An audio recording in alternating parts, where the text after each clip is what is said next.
कथा कहानी काव्य में आपका स्वागत है। कहानियों, कविताओं और व्यंग के रूप में साहित्य हमें वक्त विशेष के देश, समाज और जीवन दर्शन से अवगत कराता है। यह हमारा एक प्रयास है ऐसी रचनाओं को आवाज़ देकर आप तक पहुंचाने का। हमारे साथ जुड़िए हमारे YouTube चैनल और Facebook पेज पर। Like, share, subscribe.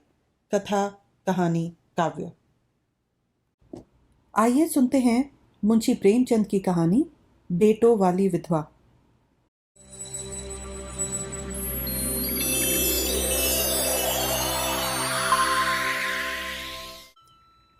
पंडित अयोध्यानाथ का देहांत हुआ तो सबने कहा, ईश्वर आदमी की ऐसी ही मौत दे।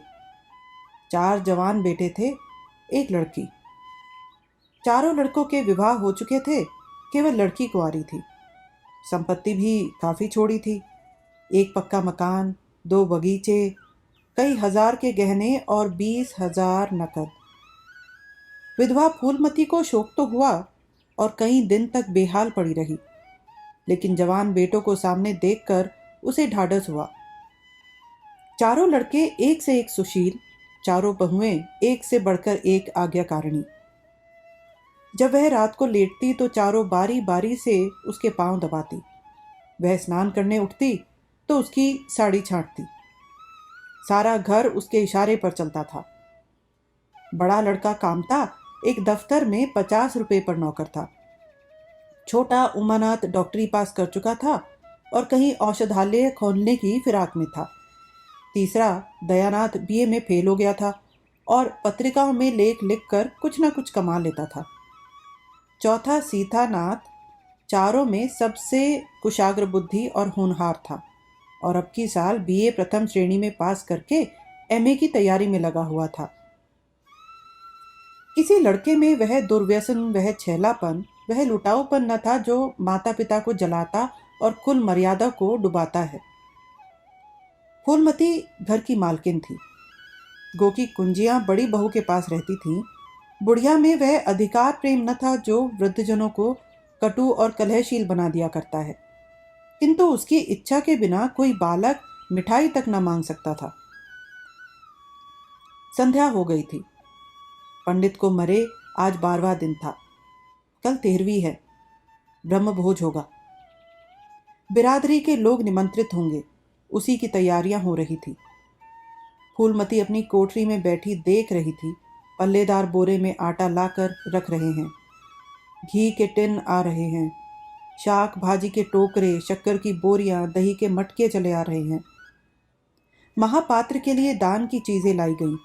बर्तन, कपड़े, पलंग, बिछावन, छाते, जूते, छड़ियाँ, लालटेनें आदि।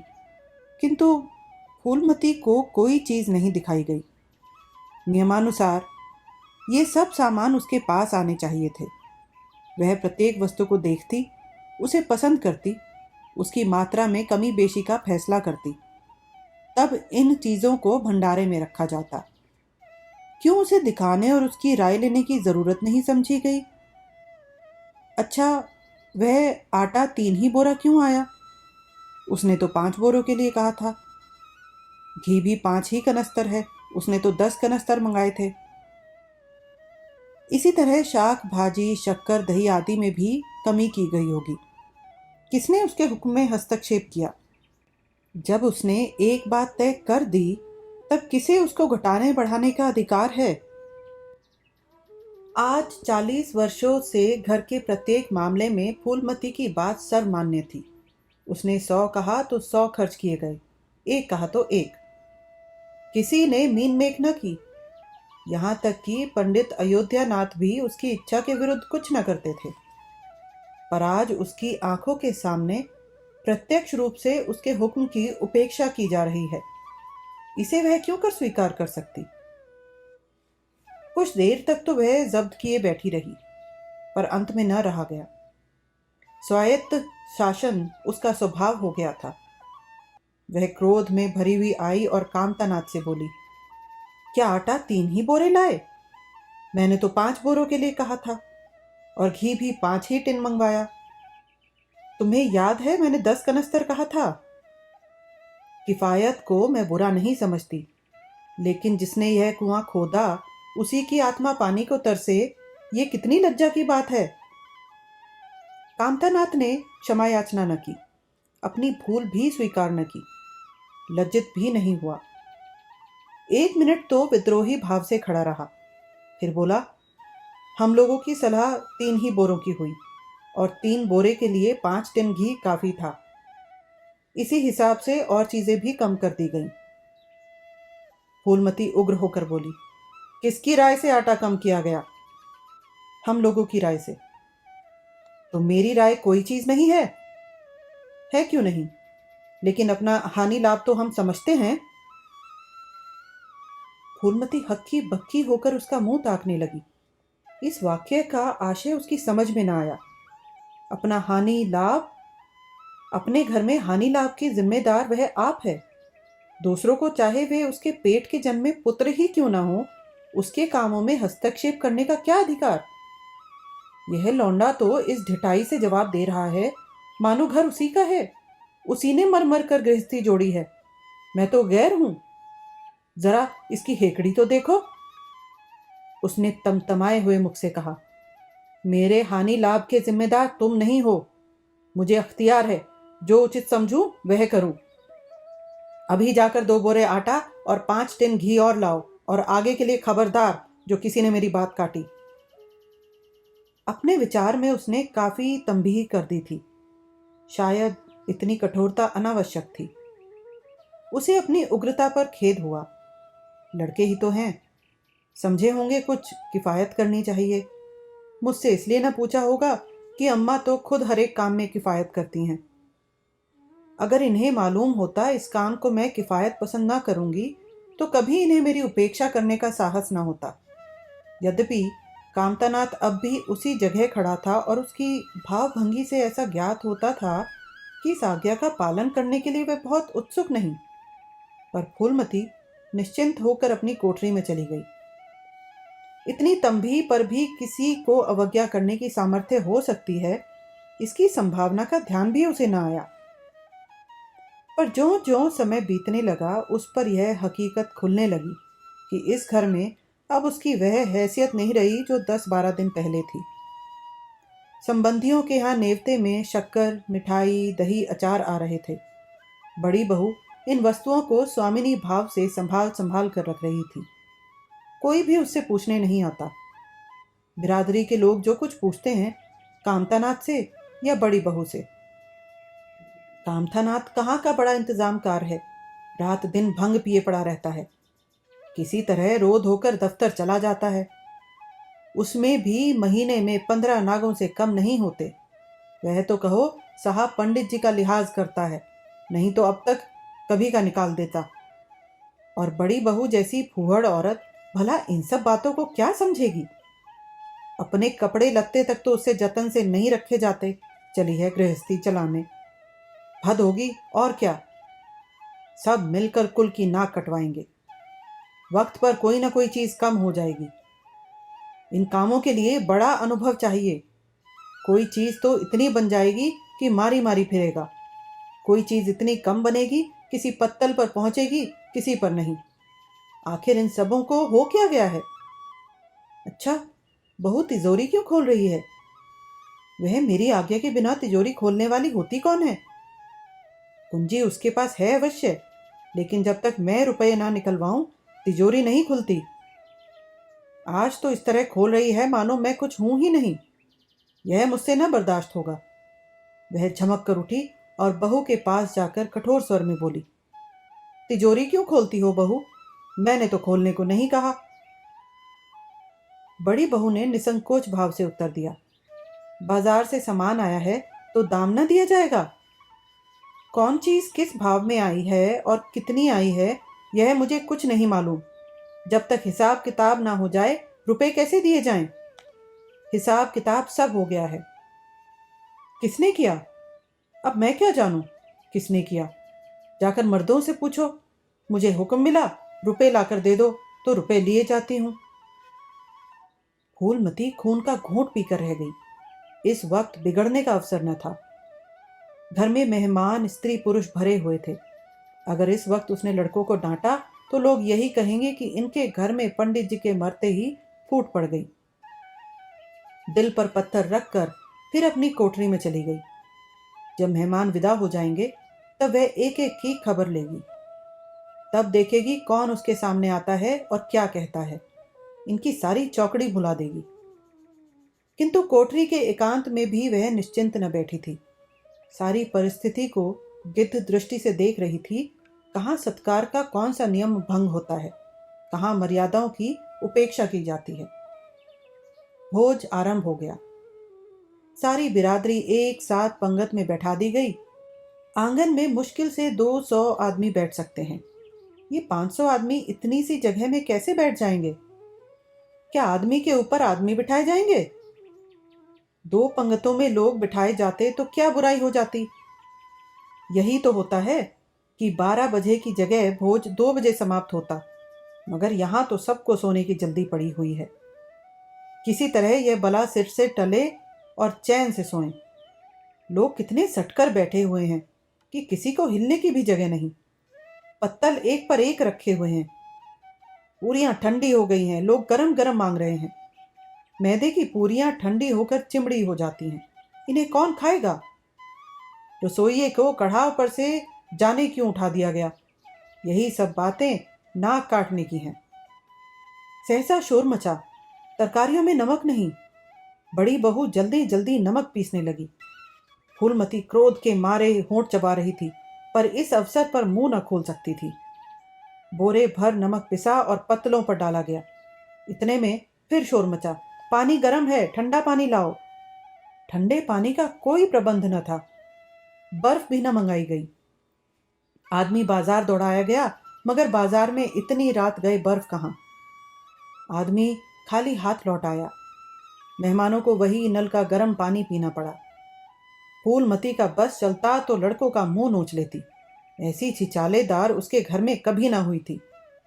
उस पर सब मालिक बनने के लिए मरते हैं। बर्फ जैसी जरूरी चीज मंगवाने की भी किसी को सुधि न थी।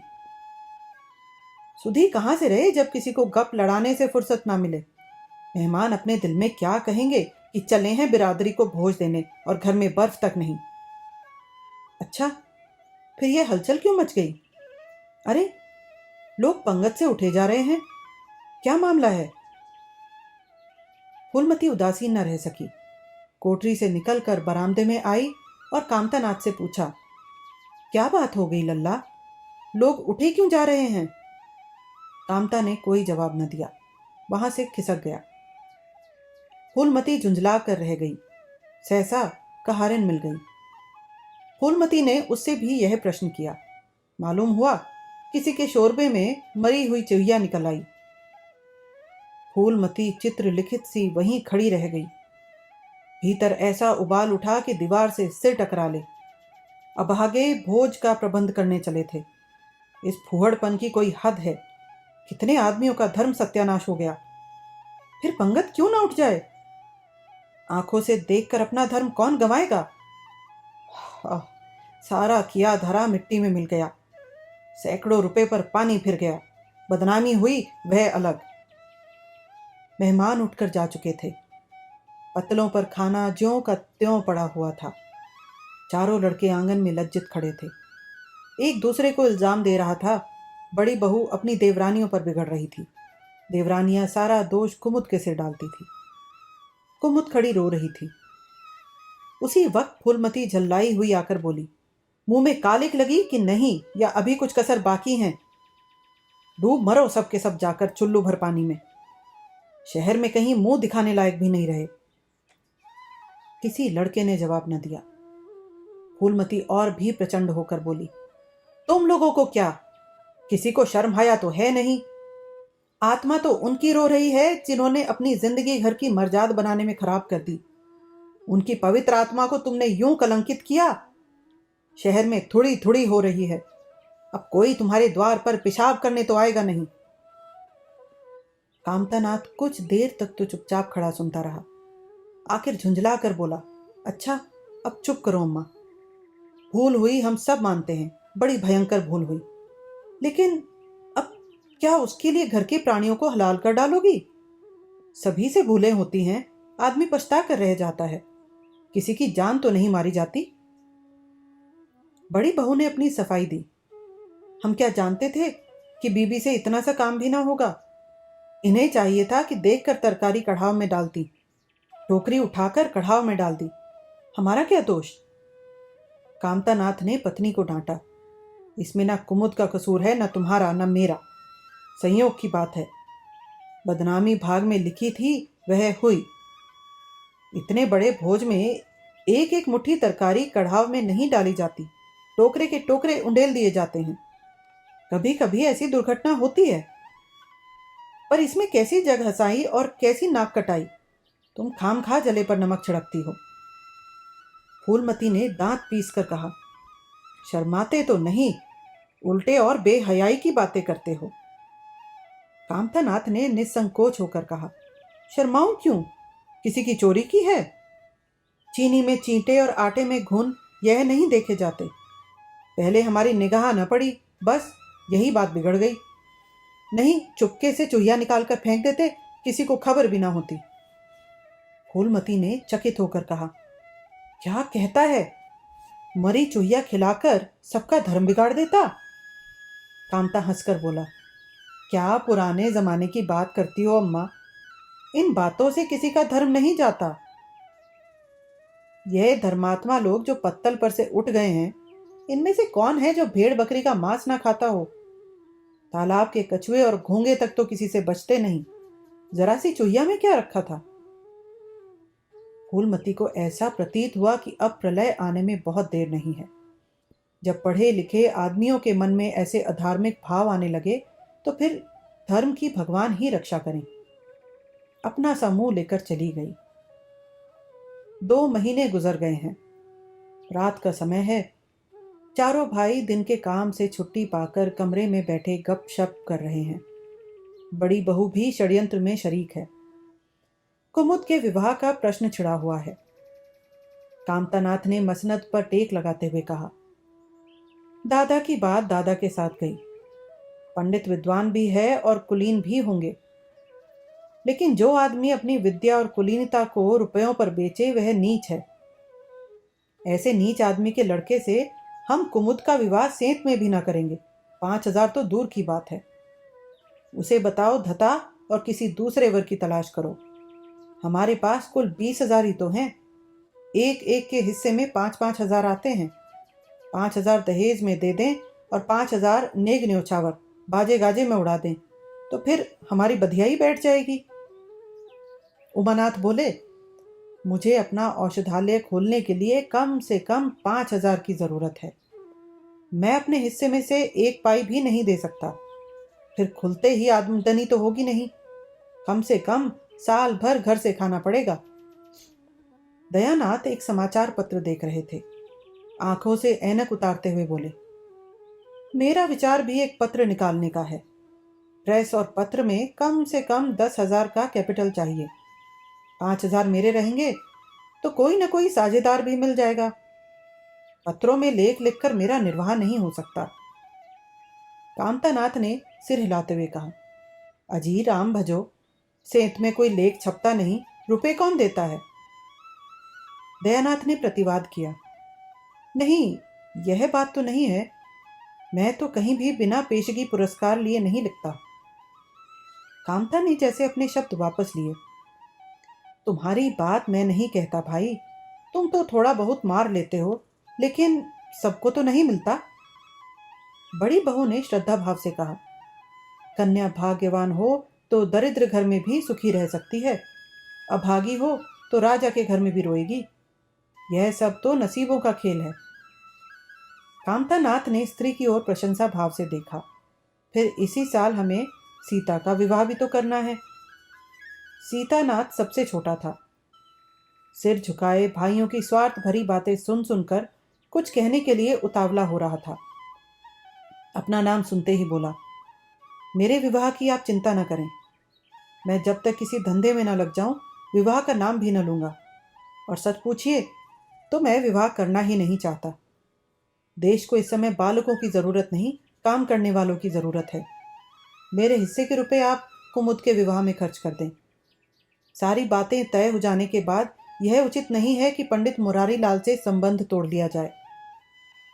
उमा ने तीव्र स्वर में कहा। 10,000 कहाँ से आएंगे? सीता ने डरते हुए कहा। मैं तो अपने हिस्से के रुपए देने को कहता हूँ। और शेष? मुरारी लाल से कहा जाए कि दहेज में कुछ कमी कर दें। वे इतने स्वार्थांध तो नहीं हैं कि इस अवसर पर कुछ बल खाने को तैयार ना हो जाएं।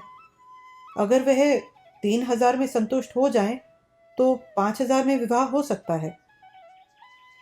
उमा ने कामतानाथ से कहा। सुनते हैं भाई साहब इसकी बातें? दयानाथ बोल उठे। तो इसमें आप लोगों का क्या नुकसान है? मुझे तो इस बात से खुशी हो रही है कि भला हम में से कोई तो त्याग करने योग्य है। इन्हें तत्काल रुपए की जरूरत नहीं है। सरकार से वजीफा पाते ही हैं। पास होने पर कहीं ना कहीं जगह मिल जाएगी। हम लोगों की हालत तो ऐसी नहीं है। कांतानाथ ने दूरदर्शिता का परिचय दिया। नुकसान की एक ही कही। हम में से एक को कष्ट हो तो क्या और लोग बैठे देखेंगे? यह भी लड़के हैं, इन्हें क्या मालूम। समय पर 1 रुपया 1 लाख का काम करता है। कौन जानता है कल इन्हें विलायत जाकर पढ़ने के लिए सरकारी वजीफा मिल जाए या सिविल सर्विस में आ जाए। उस वक्त सफर की तैयारियों में 4-5 हजार लग जाएंगे। तब किसके सामने हाथ फैलाते फिरेंगे? मैं ये नहीं चाहता कि दहेज के पीछे इनकी जिंदगी नष्ट हो जाए। इस तर्क ने सीतानाथ को भी तोड़ दिया। सकुचाता हुआ बोला। हाँ, यदि ऐसा हुआ तो बेशक मुझे रुपयों की जरूरत होगी। क्या ऐसा होना असंभव है? असंभव तो मैं नहीं समझता, लेकिन कठिन अवश्य है। वजीफे उन्हें मिलते हैं जिनके पास सिफारिशें होती हैं। मुझे कौन पूछता है? कभी कभी सिफारिशें धरी रह जाती हैं और बिना सिफारिश वाले बाजी मार ले जाते हैं। तो आप जैसा उचित समझें। मुझे यहां तक मंजूर है कि चाहे मैं विलायत ना जाऊं पर कुमुद अच्छे घर जाए। कामतानाथ ने निष्ठा भाव से कहा। अच्छा घर दहेज देने से नहीं मिलता भैया। जैसा तुम्हारी भाभी ने कहा, ये नसीबों का खेल है। मैं तो चाहता हूं कि मुरारी लाल को जवाब दे दिया जाए और कोई ऐसा घर खोजा जाए जो थोड़े में राजी हो जाए। इस विवाह में मैं 1,000 से ज्यादा खर्च नहीं कर सकता। पंडित दीनदयाल कैसे हैं? उमा ने प्रसन्न होकर कहा। बहुत अच्छे। MA BA ना सही, यजमानों से अच्छी आमदनी है। दयानाथ ने आपत्ति की। अम्मा से भी तो पूछ लेना चाहिए। कांतानाथ को इसकी कोई जरूरत न मालूम हुई। बोले, उनकी तो जैसे बुद्धि ही भ्रष्ट हो गई है। वही पुराने युग की बातें। मुरारी लाल के नाम पर उधार खाए बैठी हैं। यह नहीं समझती कि वह जमाना नहीं रहा। उनको तो बस कुमुद मुरारी पंडित के घर जाए, चाहे हम लोग तबाह हो जाएं। उमा ने एक शंका उपस्थित की। अम्मा अपने सब गहने कुमुद को दे देंगी, देख लीजिएगा। कांतानाथ का स्वार्थ नीति से विद्रोह न कर सका। बोले, गहनों पर उनका पूरा अधिकार है। यह उनका स्त्री धन है, जिसे चाहे दे सकती हैं। उमा ने कहा, स्त्री धन है तो क्या उसे लुटा देंगी? आखिर वह भी तो दादा की ही कमाई है। किसी की कमाई हो, स्त्री धन पर उनका पूरा अधिकार है। यह कानूनी गोरख धंधे हैं। 20,000 में तो 4 हिस्सेदार हों और 10,000 के गहने अम्मा के पास रह जाएं। देख लेना, इन्हीं के बल पर वह कुमुद का विवाह मुरारी पंडित के घर करेंगी। उमानाथ इतनी बड़ी रकम को इतनी आसानी से नहीं छोड़ सकता। वह कपट नीति में कुशल है। कोई कौशल रचकर माता से सारे गहने ले लेगा। उस वक्त तक कुमुद के विवाह की चर्चा करके फूलमती को भड़काना उचित नहीं। कामतानाथ ने सिर हिलाकर कहा, भाई, मैं इन चालों को पसंद नहीं करता। उमानाथ ने खिसियाकर कहा, गहने 10,000 से कम के ना होंगे। कामता अविचलित स्वर में बोले, कितने ही के हों, मैं अनीति में हाथ नहीं डालना चाहता। तो आप अलग बैठिए। हाँ, बीच में भांजी ना मारिएगा। मैं अलग रहूंगा। और तुम सीता? अलग रहूंगा। लेकिन जब दयानाथ से यही प्रश्न किया गया तो वह उमानाथ से सहयोग करने को तैयार हो गया। 10,000 में 2,500 तो उसके होंगे ही। इतनी बड़ी रकम के लिए यदि कुछ कौशल भी करना पड़े तो क्षम्य है। फूलमती रात को भोजन करके लेटी थी कि उमा और दया उसके पास जाकर बैठ गए। दोनों ऐसा मुंह बनाए हुए थे मानो कोई भारी विपत्ति आ पड़ी है। फूलमती ने सशंक होकर पूछा, तुम दोनों घबराए हुए मालूम होते हो? उमा ने सिर खुजलाते हुए कहा, समाचार पत्रों में लेख लिखना बड़े जोखिम का काम है अम्मा। कितना ही बचकर लिखो, लेकिन कहीं ना कहीं पकड़ हो ही जाती है। दयानाथ ने एक लेख लिखा था, उस पर 5,000 की जमानत मांगी गई है। अगर कल तक जमा ना करी गई तो गिरफ्तार हो जाएंगे और 10 साल की सजा ठुक जाएगी। फूलमती ने सिर पीट कर कहा, ऐसी बातें क्यों लिखते हो बेटा? जानते नहीं हो आजकल हमारे अधीन आए हुए हैं। जमानत किसी तरह टल नहीं सकती। दयानाथ ने अपराधी भाव से उत्तर दिया, मैंने तो अम्मा ऐसी कोई बात नहीं लिखी थी, लेकिन किस्मत को क्या करूं? हाकिम जिला इतना कड़ा है कि जरा भी रियायत नहीं करता। मैंने जितनी दौड़ धूप हो सकती थी वह सब कर ली।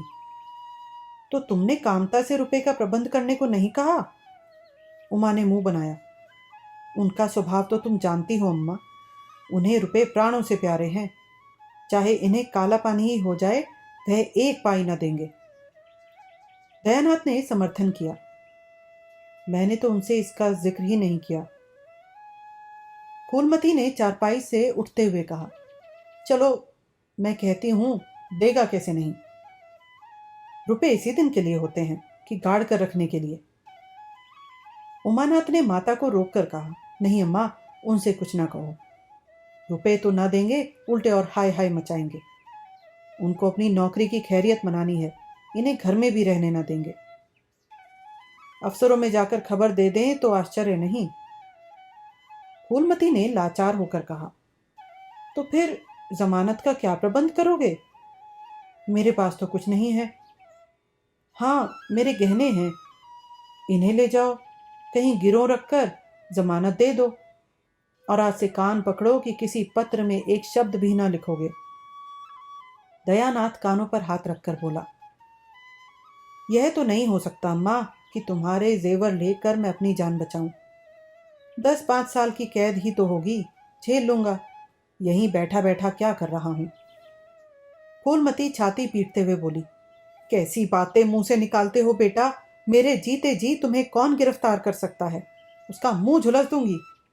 गहने इसी दिन के लिए हैं या किसी और दिन के लिए? जब तुम ही ना रहोगे तो गहने लेकर क्या आग में झोंकूंगी? उसने पिटारी लाकर उसके सामने रख दी। दया ने उमा की ओर जैसे फरियाद की आंखों से देखा और बोला, आपकी क्या राय है भाई साहब? इसी मारे मैं कहता था अम्मा को बताने की जरूरत नहीं। जेल ही तो हो जाती या और कुछ। अम्मा ने जैसे सिफारिश करते हुए कहा, यह कैसे हो सकता था कि इतनी बड़ी वारदात हो जाती और अम्मा को खबर ना होती? मुझसे यह नहीं हो सकता था कि सुनकर पेट में डाल लेता। मगर अब क्या करना चाहिए, यह मैं खुद निर्णय नहीं ले सकता ना। ना तो यही अच्छा लगता है कि तुम जेल जाओ, ना यही अच्छा लगता है कि अम्मा के गहने गिरोह रखे जाएं। फूलमती ने व्यथित कंठ से पूछा, क्या तुम समझते हो मुझे गहने तुमसे ज्यादा प्यारे हैं? मैं तो प्राण तक तुम्हारे ऊपर न्यौछावर कर दूं, गहनों की बिसात ही क्या है। दया ने दृढ़ता से कहा, अम्मा तुम्हारे गहने तो ना लूंगा, चाहे मुझ पर कुछ ही क्यों ना आ पड़े। जब आज तक तुम्हारी कुछ सेवा ना कर सका तो किस मुंह से तुम्हारे गहने उठा ले जाऊं? मुझ जैसे कपूत को तो तुम्हारी कोख से जन्म ही ना लेना चाहिए था। सदा तुम्हें कष्ट ही देता रहा। फूलमती ने भी उतनी ही दृढ़ता से कहा, अगर यूं ना लोगे तो मैं खुद ले जाकर इन्हें गिरोह रख दूंगी और खुद हाकिम जिला के पास जाकर जमानत जमा कर आऊंगी। अगर इच्छा हो तो यह परीक्षा भी ले लो। आंखें बंद हो जाने के बाद क्या होगा भगवान जाने, लेकिन जब तक जीती हूं तुम्हारी ओर कोई तिरछी आंखों से नहीं देख सकता। उमानाथ ने मानो माता पर एहसान रखकर कहा, अब तो तुम्हारे लिए कोई रास्ता नहीं रहा दयानाथ। क्या हरज है, ले लो, मगर याद रखो, जो ही हाथ में रुपए आ जाएं गहने छुड़ाने पड़ेंगे। सच कहते हैं, मातृत्व दीर्घ तपस्या है। माता के सिवा इतना स्नेह और कौन कर सकता है। हम बड़े अभागे हैं कि माता के प्रति जितनी श्रद्धा रखनी चाहिए उसका शतांश भी नहीं रखते। दोनों ने जैसे बड़े धर्म संकट में पड़कर गहनों की पिटारी संभाली और चलते बने।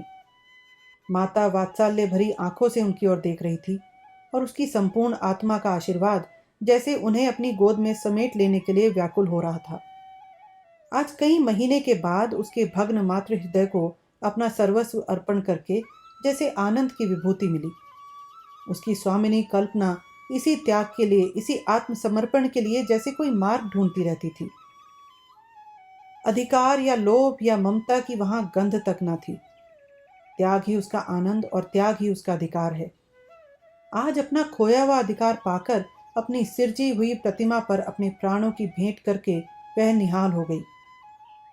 3 महीने और गुजर गए। माँ के गहनों पर हाथ साफ करके चारों भाई उसकी दिलजोई करने लगे थे। अपनी स्त्रियों को भी समझाते थे कि उसका दिल न दुखाएं। अगर थोड़े से शिष्टाचार से उसकी आत्मा को शांति मिलती है तो इसमें क्या हानि है। चारों करते अपने मन की, पर माता से सलाह ले लेते या ऐसा जाल फैलाते कि वह सरला उनकी बातों में आ जाती और हर एक काम में सहमत हो जाती। बाग को बेचना उसे बहुत बुरा लगता था, लेकिन चारों ने ऐसी माया रची कि वह उसे बेचने पर राजी हो गई। किंतु कुमुद के विवाह के विषय में मतैक्य न हो सका।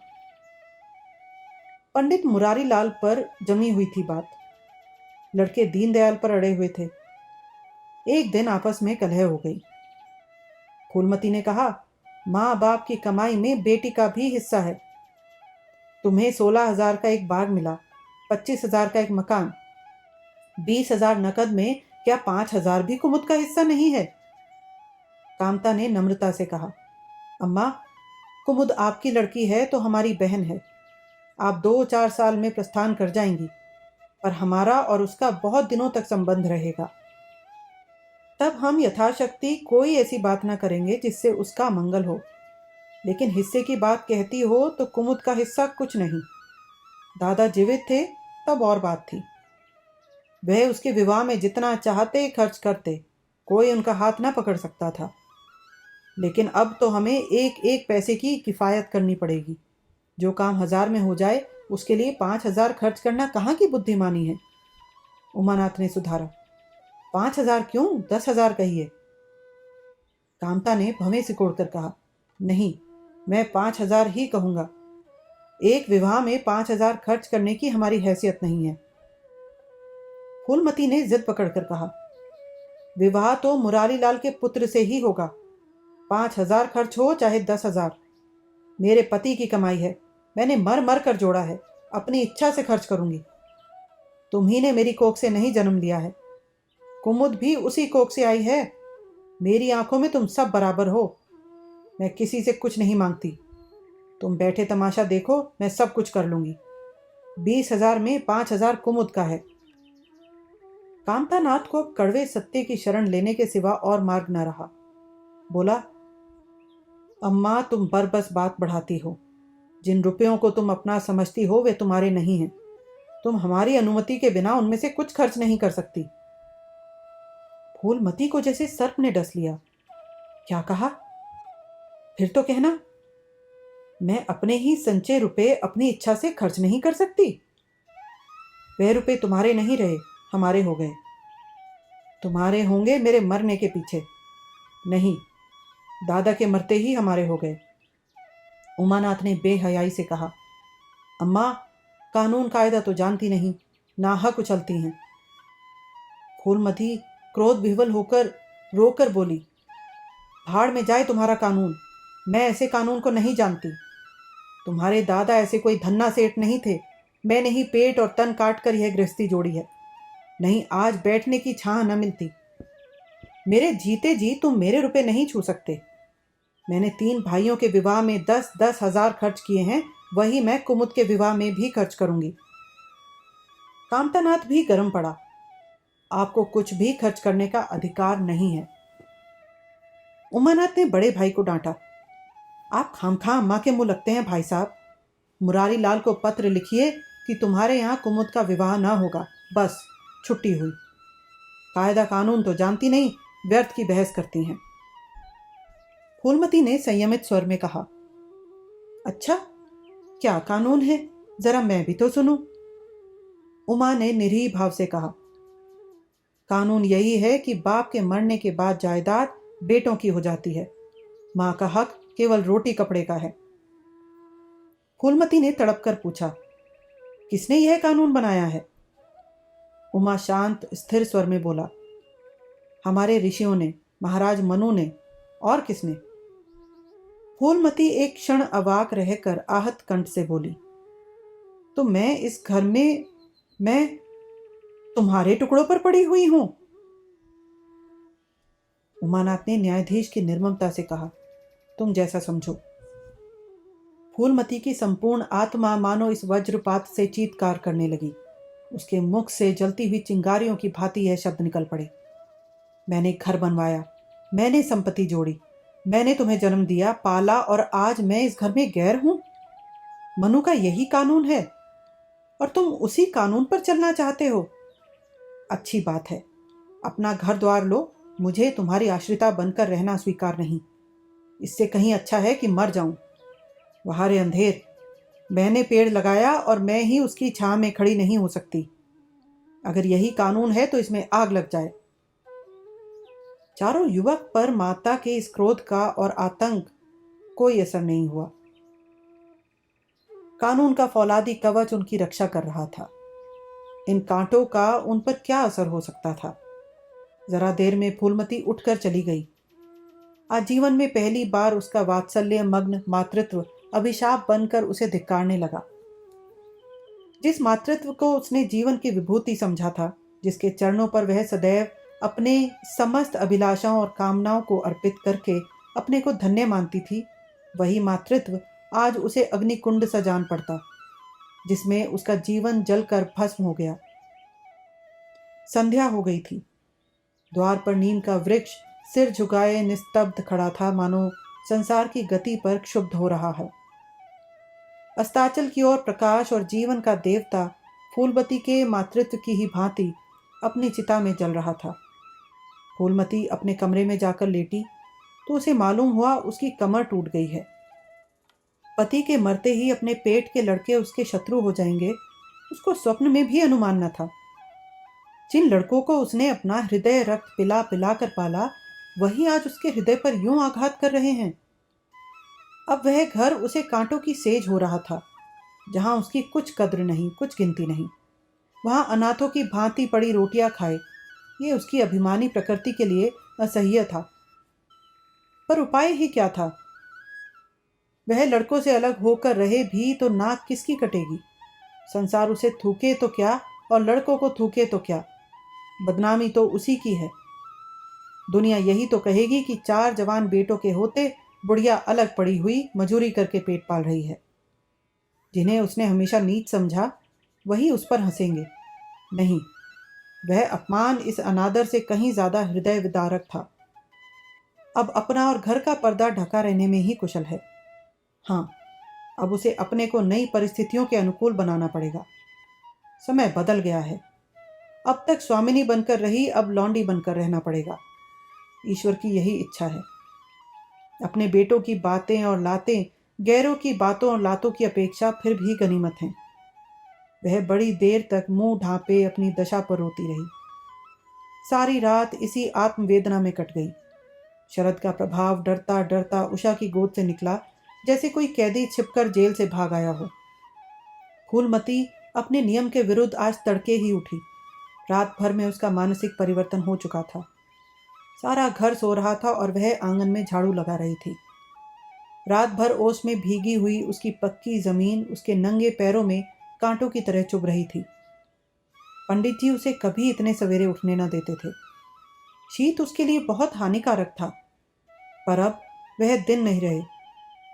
प्रकृति उसको भी समय के साथ बदल देने का प्रयत्न कर रही थी। झाड़ू से फुर्सत पाकर उसने आग जलाई और चावल दाल की कंकड़ियां चुनने लगी। कुछ देर में लड़के जागे, बहुएं उठी। सभी ने बुढ़िया को सर्दी से सिकुड़े हुए काम करते देखा, पर किसी ने यह ना कहा कि अम्मा क्यों हलकान होती हो। शायद सब के सब बुढ़िया के इस मान मर्दन पर प्रसन्न थे। आज से फूलमती का यही नियम हो गया कि जी तोड़कर घर का काम करना और अतरंग नीति से अलग रहना। उसके मुख पर जो एक आत्मगौरव झलकता रहता था, उसकी जगह अब गहरी वेदना छाई हुई नजर आती थी। जहां बिजली जलती थी वहां अब तेल का दिया टिमटिमा रहा था, जिसे बुझा देने के लिए हवा का एक हल्का सा झोंका काफी है। मुरारी लाल को इनकारी पत्र लिखने की बात पक्की हो चुकी थी। दूसरे दिन पत्र लिख दिया गया। दीनदयाल से कुमुद का विवाह निश्चित हो गया। दीनदयाल की उम्र 40 से कुछ अधिक थी। मर्यादा में भी कुछ हेटे थे, पर रोटी दाल से खुश थे। बिना किसी ठहराव के विवाह करने पर राजी हो गए। तिथि नियत हुई, बारात आई, विवाह हुआ और कुमुद विदा कर दी गई। फूलमती के दिल पर क्या गुजर रही थी इसे कौन जान सकता है, पर चारों भाई बहुत प्रसन्न थे, मानो उनके हृदय का कांटा निकल गया हो। ऊंचे कुल की कन्या मुंह कैसे खोलती। भाग्य में सुख भोगना लिखा होगा, सुख भोगेगी। दुख भोगना लिखा होगा, दुख झेलेगी। हरी इच्छा बेकसों का अंतिम अवलंब है। घर वालों ने जिससे विवाह तय कर दिया, उसमें 1000 ऐब हों तो भी वह उसका उपास्य, उसका स्वामी है। प्रतिरोध उसकी कल्पना से परे था। फूलमती ने किसी काम में दखल न दिया। कुमुद को क्या दिया गया, मेहमानों का कैसा सत्कार किया गया, किसके यहाँ से नेवते में क्या आया, किसी बात से उसे सरोकार न था। उससे कोई सलाह भी ली गई तो यही, बेटा तुम लोग जो करते हो अच्छा ही करते हो, मुझसे क्या पूछते हो।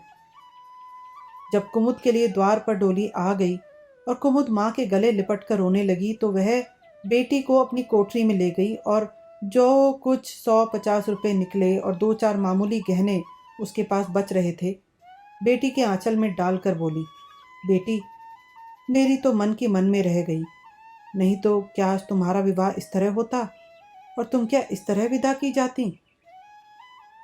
आज तक फूलमती ने अपने गहनों की बात किसी से न की थी। लड़कों ने उसके साथ जो कपट व्यवहार किया था, जिसे चाहे अब तक न समझी हो, लेकिन इतना जानती थी कि गहने फिर ना मिलेंगे और मनोमालिन्य बढ़ने के सिवा कुछ हाथ ना लगेगा। लेकिन इस अवसर पर उसे अपनी सफाई देने की जरूरत मालूम हुई। कुमुद यह भाव मन में लेकर जाए कि अम्मा ने अपने गहने बहुओं के लिए रख छोड़े, इसे वह किसी तरह न सह सकती थी, इसलिए वह उसे अपनी कोठरी में ले गई थी। लेकिन कुमुद को पहले ही इस कौशल की टोह मिल चुकी थी। उसने गहने और रुपए आंचल से निकालकर माता के चरणों में रख दिए और बोली, अम्मा मेरे लिए तुम्हारा आशीर्वाद लाखों रुपए के बराबर है। तुम इन चीज़ों को अपने पास रखो, न जाने अभी तुम्हें किन विपत्तियों का सामना करना पड़े। फूलमती कुछ कहना ही चाहती थी कि उमानाथ ने आकर कहा, क्या कर रही है कुमुद, चल जल्दी कर, साइत टली जाती है। वह लोग हाय हाय कर रहे हैं, फिर तो 2-4 महीने में आएगी ही, जो कुछ लेना देना हो ले लेना। फूलमती के घाव पर जैसे मनो नमक पड़ गया। बोली, मेरे पास अब क्या है भैया जो मैं इसे दूंगी। जाओ बेटी, भगवान तुम्हारा सुहाग अमर करें। कुमुद विदा हो गई। फूलमती पछाड़ गिर पड़ी। जीवन की लालसा नष्ट हो गई। 1 साल बीत गया। फूलमती का कमरा घर में सब कमरों से बड़ा और हवादार था। कई महीनों से उसने बड़ी बहू के लिए खाली कर दिया था और खुद एक छोटी सी कोठरी में रहने लगी जैसे कोई भिखारिन हो। बेटों और बहुओं से अब उसे जरा भी स्नेह न था। वह अब घर की लौंडी थी। घर के किसी प्राणी, किसी वस्तु, किसी प्रसंग से उसे प्रयोजन न था। वह केवल इसलिए जीती थी कि मौत न आती थी। सुख या दुख का अब उसे लेश मात्र भी ज्ञान न था। उमानाथ का औषधालय खुला, मित्रों की दावत हुई, नाच तमाशा हुआ। दयानाथ का प्रेस खुला, फिर जलसा हुआ। सीतानाथ को वजीफा मिला और विलायत गया, फिर उत्सव हुआ। कामतानाथ के बड़े लड़के का यज्ञोपवीत संस्कार हुआ, फिर धूमधाम हुई, लेकिन फूलमती के मुख पर आनंद की छाया तक न आई। कामता प्रसाद टाइफाइड में महीने भर बीमार रहा और मरकर उठा। दयानाथ ने अब की अपने पत्र का प्रचार बढ़ाने के लिए वास्तव में एक आपत्तिजनक लेख लिखा और 6 महीने की सजा पाई। उमानाथ ने एक फौजदारी के मामले में रिश्वत लेकर गलत रिपोर्ट लिखी और उसकी सनद छीन ली गई, पर फूलमती के चेहरे पर रंज की परछाई तक न पड़ी। उसके जीवन में अब कोई आशा, कोई दिलचस्पी, कोई चिंता न थी। बस पशुओं की तरह काम करना और खाना, यही उसकी जिंदगी के 2 काम थे। जानवर मारने से काम करता है, पर खाता है मन से। फूलमती बेकहे काम करती थी, पर खाती थी विष के कौर की तरह। महीनों सिर में तेल न पड़ता, महीनों कपड़े न धुलते, कुछ परवाह नहीं। चेतना शून्य हो गई थी। सावन की झड़ी लगी हुई थी, मलेरिया फैल रहा था। आकाश में मटियाले बादल थे, जमीन पर मटियाला पानी। आर्द्र वायु शीत ज्वर और श्वास का वितरण करती फिरती थी। घर की मेहरी बीमार पड़ गई। फूलमती ने घर के सारे बर्तन मांजे, पानी में भीग भीग कर सारा काम किया, फिर आग जलाई और चूल्हे पर पतीलियां चढ़ा दी। लड़कों को समय पर भोजन मिलना चाहिए। सहसा उसे याद आया, कामतानाथ नल का पानी नहीं पीते। उसी वर्षा में गंगा जल लाने चली।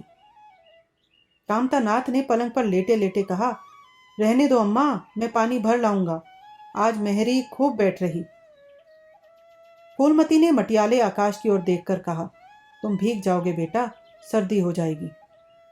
कामतानाथ बोले, तुम भी तो भीग रही हो, कहीं बीमार ना पड़ जाओ। फूलमती निर्मम भाव से बोली, मैं बीमार ना पड़ूंगी, मुझे भगवान ने अमर कर दिया है। उमानाथ भी वहीं बैठा हुआ था। उसके औषधालय में कुछ आमदनी न होती थी, इसलिए बहुत चिंतित था। भाई भावज की मुंह देखी करता रहता था।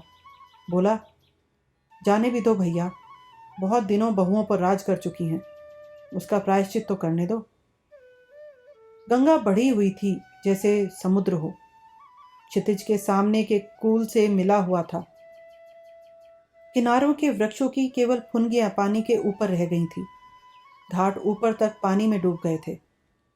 फूलमती कलसा लिए नीचे उतरी, पानी भरा और ऊपर जा रही थी कि पांव फिसला। संभल ना सकी, पानी में गिर पड़ी। पल भर हाथ पांव चलाए, फिर लहरें उसे नीचे खींच ले गई। किनारे पर 2-4 पंडे चिल्लाए, अरे दौड़ो, बुढ़िया डूबी जाती है। 2-4 आदमी दौड़े भी, लेकिन फूलमती लहरों में समा गई, उन बल खाती हुई लहरों में जिन्हें देखकर ही हृदय कांप उठता था। एक ने पूछा, ये कौन बुढ़िया थी? अरे वही पंडित अयोध्यानाथ की विधवा है। अयोध्यानाथ तो बड़े आदमी थे। हाँ थे तो, पर इसके भाग्य में ठोकर खाना लिखा था। उनके तो कई लड़के बड़े बड़े हैं और सब कमाते हैं। हाँ, सब हैं भाई, मगर भाग्य भी तो कोई वस्तु है।